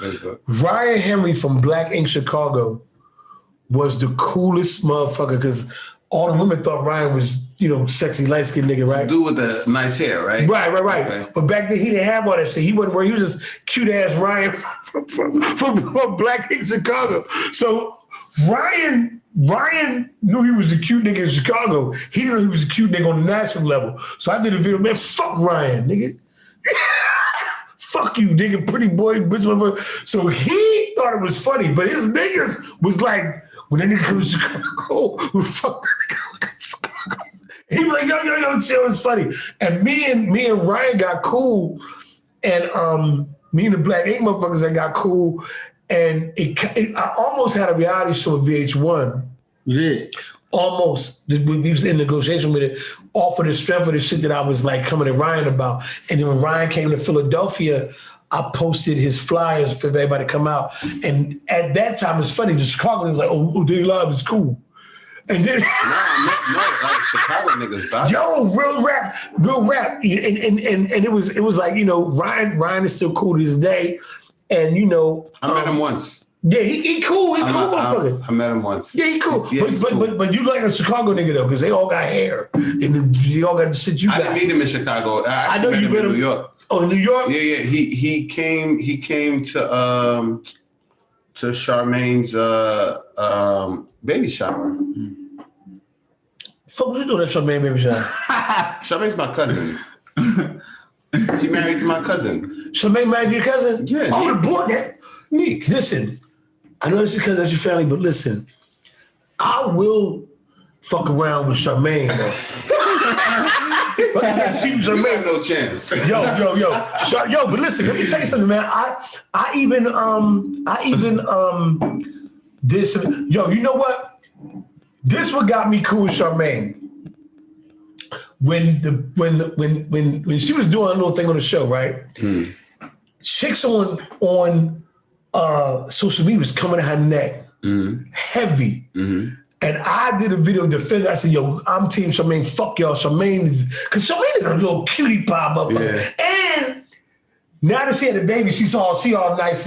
She's nice. Always nice. But listen, before, because you know she was always twerking and shit, and I was like, yo, Charmaine, if I was a little young boy, nigga, you know what I'm saying? Like that's my type, bro. You're wild, you stop twerking and shit. Because that's all your cousin did was stop all the twerking shit. Yes, daddy. And she went on a whole another, nice shit. Haitian dick would do that. No, you don't remember his mom that was coming at her food? They made that shit went viral when she would cook Haitian food for his mom for the food. That's my cousin. Yeah. His mom. Yeah. She's a sweetheart. And I was defending her on social media. And she started liking some of the videos. Nigga, you talk about catching hell? Nigga, the chicks that did not like Charmaine was coming at my motherfucking neck heavy. And that helped with the followers too. But I was like, yo, what? Because my thing was like this. What the fuck did Charmaine? And I said, the video I did on Charmaine was like, y'all bitches ugly. That's what the fuck the problem is. How many I got him in almost 9,000. Every beautiful woman prefers someone else to make that point for them. And then when the boy Vado tried to fuck up Thierry, and I was like, he was gonna beat Thierry. I think he went to beat her ass on Marriage Boot Camp. And I was like, yo, Vado.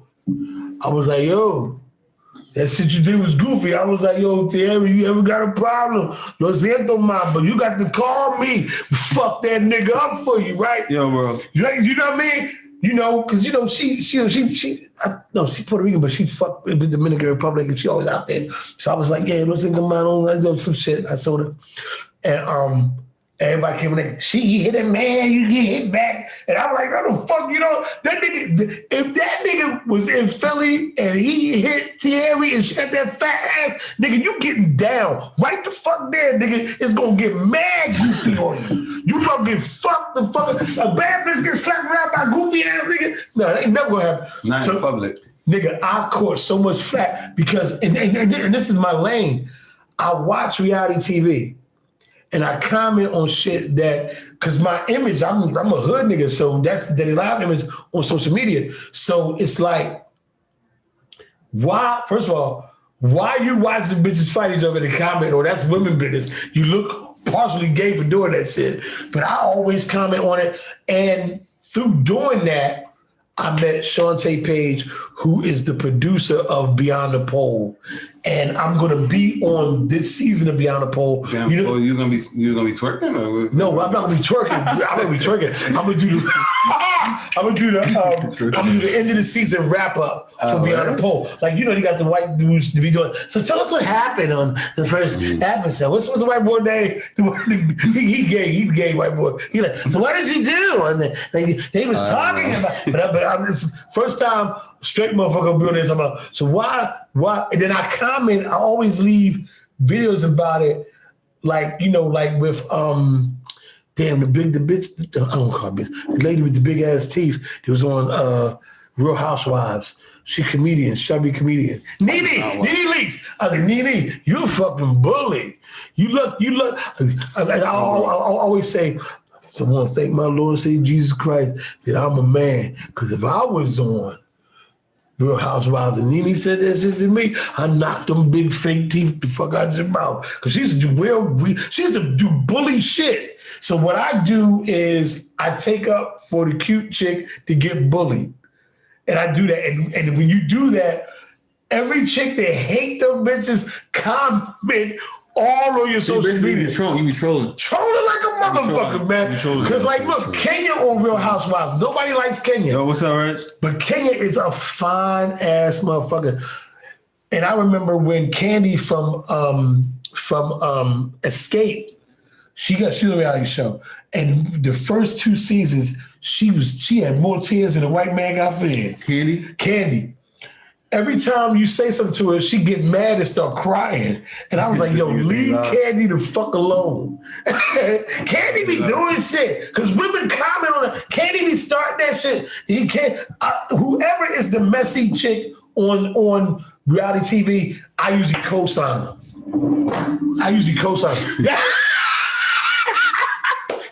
He tried to stand it up on one of my Kmart glasses. I'm like the most unequipped person in this room. But you keep drinking from the glass, like it's gonna get lighter and lighter. Here, yo, right? Yeah. Have a little bit more. Let me pull this. No, I'm telling him to use that thing to keep. Oh my god, it might not move this trying to get you fucked up. Like, but no, you know, what you got to do is, people on social media basically just want to hear what you got to say. You know what I mean?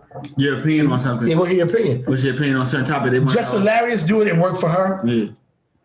She hilarious. But everything she say ain't funny. She just telling you about what she thinks. The new car she bought. She got banging ass new ride. When people ask her questions about the old boyfriend nigga, and then, Country Wayne was with her, messing with her a little bit and shit like that. They broke up? They broke up. I think they broke up. I saw a skit they did, like, where they're broken up. I thought that was a mature way to handle it. Yeah, but look at Country Wayne. Country Wayne, one of them country ass pretty boys. Yeah, so you know what I mean. So you know what I mean. That nigga, like, he like you. He get a lot of pussy. Here you go. Shit like that. Here you go. I think that was more like a business relationship. Like, are you? No. They just going together. And something happened. Relationship when you fucking. Something happened. Fucking. Yeah, you know what I mean. I know what you mean. I'm saying like he just like we gonna make this content together. It was more like a. It was. I think it was to smooth it over. But I mean, I'm sure they wouldn't mind working together. But I mean, they was doing videos together, right? Yeah, but nigga, the check be big, so fuck the fact we didn't get along. The check be crazy. The relationships like Don't the boy King Karan go with the other girl? Yeah, I think he do. I think he do. This girl look good too. I think they go together, but they be. Stop with the bullshit. Huh? You know what? You don't know who nobody's fucking. That shit ends. The light skin with the beard. I'm new. He looked like he related to D-Ray Davis. Yes, exactly him. And he got big. He said he got out of jail. He was doing this shit like he was from his phone. Like everybody like. I just got my laptop last week. Mm-hmm. Like, I ain't for your phone. For your phone is powerful. I try to go live on my phone, but I never went live on my phone before. I went live on the You go live on your phone? Yeah, I forgot. I don't know how to do the other shit with it, but I did it. Then I put it. I'm watching right now. You know what I mean? But so what's your biggest then takeaway then? Like from doing comedy in Philly as long as you have. What's your biggest takeaway? Nigga, fuck doing this shit here. Expand. Once you hit that glass ceiling here, you gotta expand. Especially if you like me and Jamie Foxx is like right here on the talent level. Like me and Jamie like right here. I should have been like sing?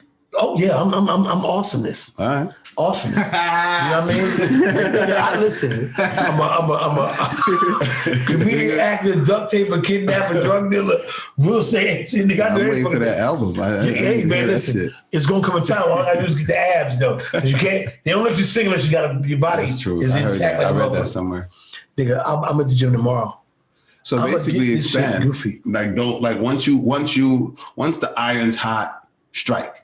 Like strike while the iron's hot. Strike, but the beautiful thing about comedy now, and this is why there's no room for these weird ass, dumb ass ego maniac. I don't like the comedian. They give me. Right. Listen, you gotta listen. Wallow, I can't stand your fucking ass, Wallow. Shout out to Gilly Kid. Fuck Wallow. Fuck Gilly too. Fuck them both. Wallow gets out of jail, right? Gets out of jail. He got an iPhone. Next thing you know, he got 112,000 followers. And, just like that. I've been out. This bitch motherfucker been in jail forever. And Wallow this is was crazy. But listen, he did it. So if Wallow did it, why can't one of these hating ass fucking comedians do it? Bitch, all you hate comedians. Fuck you, bitch. I don't give a fuck you more funny than not. Fuck you. I know you live with your grandmother. I know you got a fucking Android phone. Bitch, get an iPhone, bitch. And then maybe you go viral and get some money. Fuck out of here. Hating ass motherfucker. Hey, you ain't got no car, bitch. I had 5 of them, bitch. They going crazy though. Like, imagine him waking up every morning at 6, like the crack of dawn, popping up his phone, running up. He probably doing that shit like yo. Shout out to Wallow, man. Shout out to Wallow. That whole thing was that whole. Shout out to Wallow because the story is inspiring. You know, a dude who used to do this story. You don't know Wallow either, nigga. No, I know who he is. I know Wallow, he does the podcast with Gilly, but I don't know the story. Okay, so look, Wallow actually started Major Figures. He made up the name Major Figures. He was rapping at the time. And he was kind of nice. And when they got the deal, Wallow went to jail. And Wallow been in jail since they got the deal. Right. Wow, how many years? That was 20. He did 20 years in jail. Oh my God. 20 years in jail. Yeah. And he got out. And when he got out, he just a totally changed person. He was like, you know, the streets was goofy. Don't go the route I went. And that's his whole message. And by Gilly being his cousin, when they got an opportunity to do the podcast, because Gil never stopped shouting out Wallow. Never stopped. Free Wallow. Free Spado. So when them niggas got out, it was like people that never knew Wallow was like, who the fuck is this Wallow? And when he got on Instagram, it was a rap. So if you're out in the world, you got your phone, get on your fucking phone. That's why I fucks with this phone shit. Nigga, I got about, my wife gonna let me do it. She gonna let me do it. If my mother. OnlyFans? No, my OnlyFans only made $2. Wait, you have an OnlyFans? Stop. I took 3 pictures and why you take fucking pictures of? Because I take my shirt off. I was like this, and the bitch was like, you fat as shit. So that's why I'm going to the jail. I'm going back to jail. Going to the gym to get my shit tight as shit. Yeah. Tomorrow I'm doing smoothies and I'm drinking. Oh, all you fat motherfuckers, listen to me. If you weigh 220 pounds. Every day you need to drink 220 ounces of water because you a fat motherfucker. And to get that fat count the fuck off. Ounces. Is that 3 bottles? No, nigga, it's not 3 bottles. When you're like a fat motherfucker, listen. This workout nigga, listen, this nigga drink water all the time. This is the first time he drank. How many of these? About 75 of them. Just get you a gallon. I drink like 8 of them. Get you a gallon of water and drink that. This workout nigga right here, he drink nothing but water. You want to look like him, old fat nigga? Drink water. And what you be doing? Curls and shit? Do curls, nigga. Curls and sit-ups. Push-ups. Do that. A nigga, this nerdy ass nigga with glasses, he got all the fucking bitches. Why? Because he in shape. You do that, you fat motherfucker. You heard it here first. He like he do somebody's taxes. He fucking all bad hoes. You heard it here first. That's our biggest takeaway from Daily Live comedian. Make sure you strike while the iron's hot. Fat motherfuckers. Yo, don't you start lifting weights. And fuck that. This nigga here looking like a whole goddamn Jamaican. Wugwan. You go. I work out, but I'm more so push-ups, sit-ups. I got something, Sam. Yeah. He said that he was depending on a job. Like he said he wish he would have just went full throttle. Yep. Like full throttle. Like because he said he never went. That's your takeaway? Like he said they were full throttle, nigga. You go. He was working at a job. He always kept that in mind. Yeah. No, I mean that's a lesson I learned the hard way. I mean a lot of people don't know what I was doing. Well, I mean, what was you doing? I was in the wireless industry, dude. I started working at Radio Shack. I started at Radio Shack, and funny, it came back full circle. I ended at Radio Shack, so I started Radio Shack like really early, like 20. You know what I'm saying? 18, like really young. And then I went from Radio Shack to Sprint.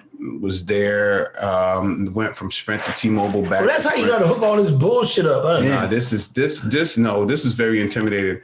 I bought all this shit because I knew I needed it for what I wanted to do, but it wasn't until I started helping my friends do their podcast that I forced myself to learn to use it. This shit would have just sat downstairs in the basement and I'd have just kept procrastinating. So sometimes yeah. So once I was helping my friends, a homegirl of mine, she does I Say After Dark, Shay.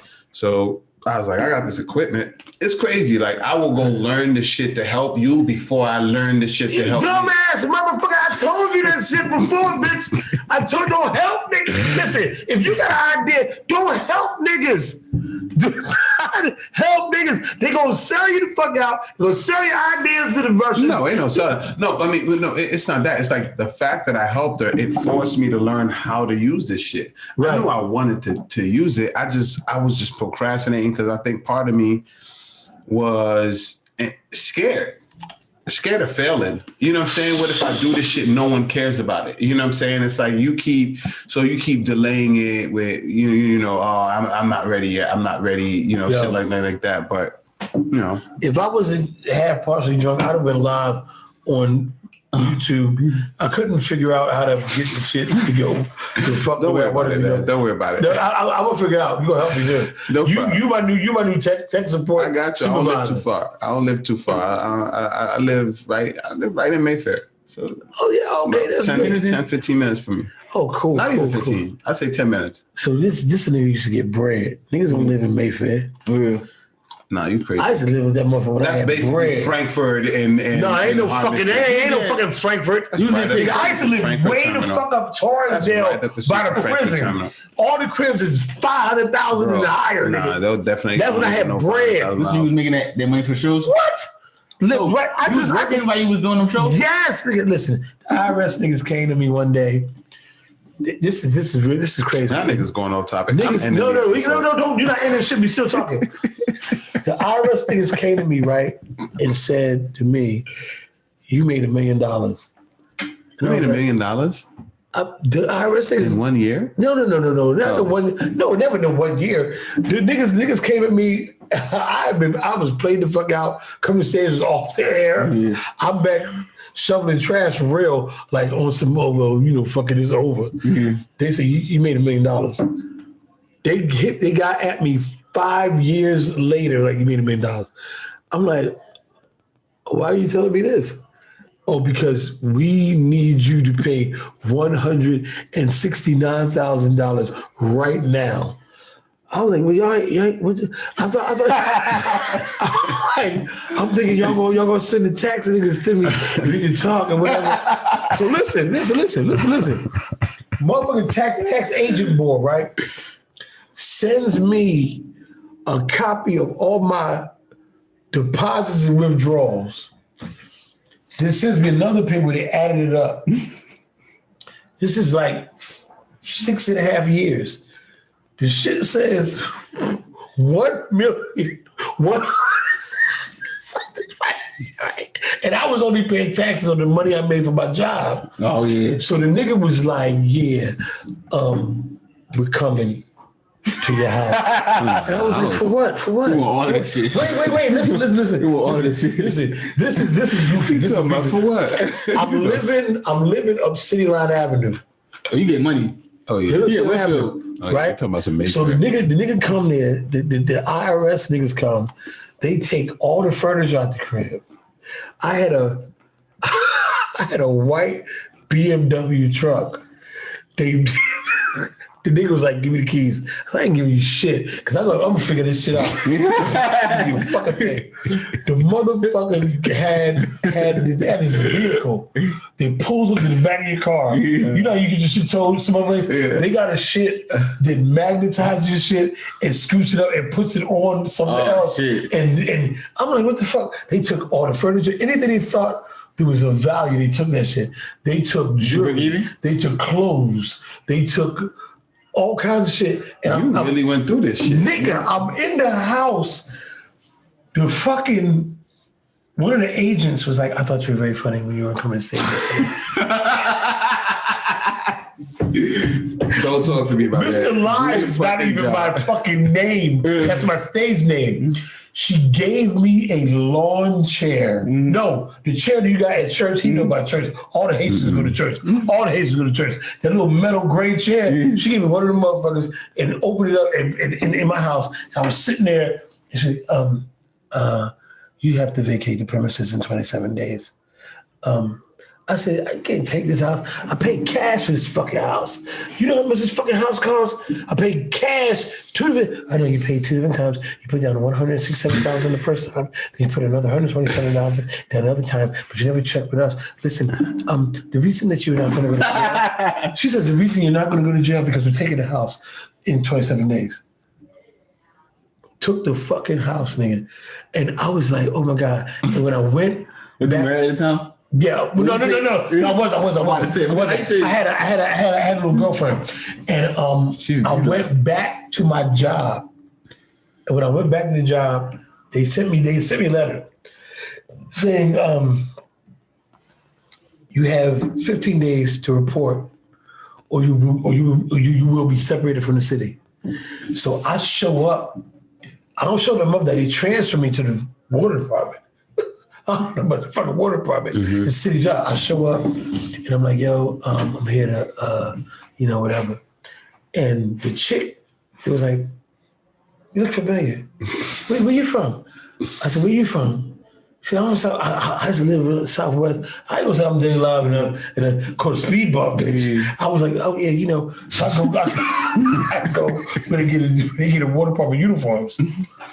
I'm going to get my uniforms and shit because I'm like, I'm fucking sewers now, whatever. Fuck, hey, listen, I had a ball. It's cool.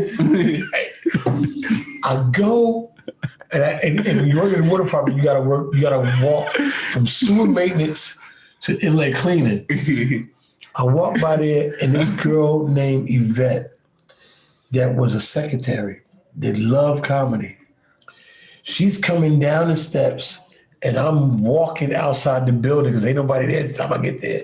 I was supposed to get there at 7 o'clock. I got there like 10:30 because all the trucks was going, and they gotta take you to sign papers and shit. She see me, she's like, oh my God, it's you. I'm like, you're Denny Live. You're Denny Live. And then she says, yo, the new guy is Denny Live. No. Damn. Nigga, I'm in this one for like, oh my God. All little bad bitches that I probably could have fucked. Run down the steps like, that's it. I'm taking pictures with these motherfuckers while I'm getting my uniform so I can train to dig out sewers. And I'm like, this is crazy as shit. And then it's like a true Hollywood story, right? It was dumb as shit. And then niggas was hating because when the drug dealer shit came out, I just rolled with it. So niggas was like, her nigga still got bread. They was going in on me like, that nigga fell off. You think you fell fuck off, nigga. None of that shit. And I was like, nigga, come on, man. Why don't you buy us lunch, rich boy? Call you Rich Boy. That's your nickname, nigga. Rich Boy. I'm trying to make that type of money. I'm like, no, but nigga, it's quadruple. Now you said it's nothing for real. It's nothing, but here's the thing. You gotta keep track of that. Because like you just say, okay, you work in your regular job, you get a check for $8,000. Then you get one for 10, 16, 15. You do a goofy show with Kevin Hart, and Kev getting $120, but he give you 15. Before you know it, it's $1 million. And you're never paying attention to it because you're not paying attention. Niggas, the IRS tell you, and them niggas want to make sure you don't have $1 million nowhere. So they start digging in all your shit, and when they come, they bring ATF around. They all your shit out. They take all your furniture outside, everything, anything. Oh, did you have a receipt for that? No, I know. About that 2 years ago. Okay, but you got a receipt for this? You can't. Okay, but take that outside. You got a receipt for this? Okay, so next thing you know, your fucking shit is outside. I'm pissing on that. That's like a Rocky movie. It's outside, just like Rocky. and when they take all of your shit, they give you a car. It's on some bullshit. Your car is yours? You may have a fully loaded. Yeah, they get you because you got to get around because you still got to pay them. Yeah. So they'll take something, they'll give you the payment plan shit. Yeah. And they gave me a neon, a blue neon. And it wasn't fully loaded. They're trying to break your spirit. It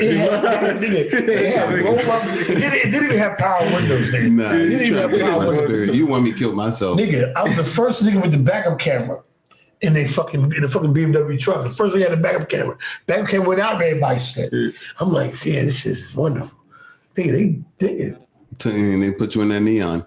Nigga drove to work in that. How long did it take you to pay them off? That's crazy. Matter of fact, they just got paid off 2017 because I owed them $169,000. Sure. It was crazy as shit. That's wild. Well, do your fucking. That should have been your first takeaway. Make sure you pay your fucking taxes. Who does that? People who have experienced what you've experienced. Listen, pay taxes. Listen, you get the check, right? And what you're supposed to do is you're supposed to put half in the bank, and then they give you a little thing, and you get, they tell you what you can take out. So I would take out whatever they said I could take out. 2 days later, I come back for the rest. Like, I got a check for 20. I need the whole fucking 20. All right, give me what can you give me? I'm like, what can you give me? Give me 7,000. Give it to me in all fives. I'm trying to impress these bitches.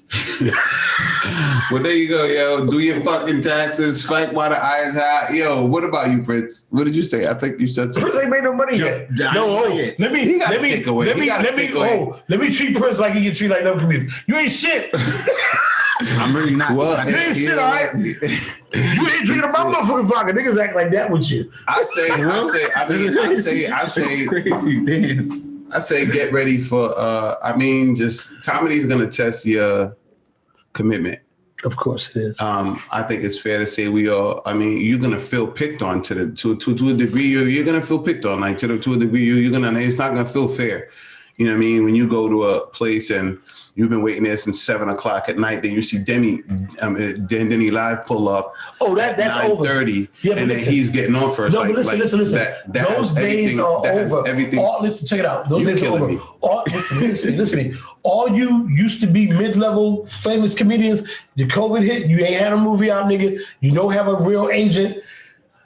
Them days over. All of us are starting from the same level. Yes, we are. No, we're not. Yes, we are. The only thing different. If there's a room going on in Philly right now, right, and you walk in, you're not. They're gonna put you on first. They're gonna put them on. Stop. I might go on towards the end. It depends. If Toure walks in, they're not making them wait. It's certain people, like people need and don't lie to them because they need to understand that it has to be earned. Like that's earned. That's not something that shit is over. It was earned before, but I was on TV and went on TV, and I show up. I'm the legend. I'm the king. It worked then. It's not going to work now. So you think if Toure walks into a room right now, they're going to tell him you got to wait? Listen, he's bigger than me. Well, so they'll throw nigga on. But if I show up, it's going to be like, nigga, you in the back or whatever. I mean, you want to be modest, that's fine. But it's bigger than you. This is just comedy in general.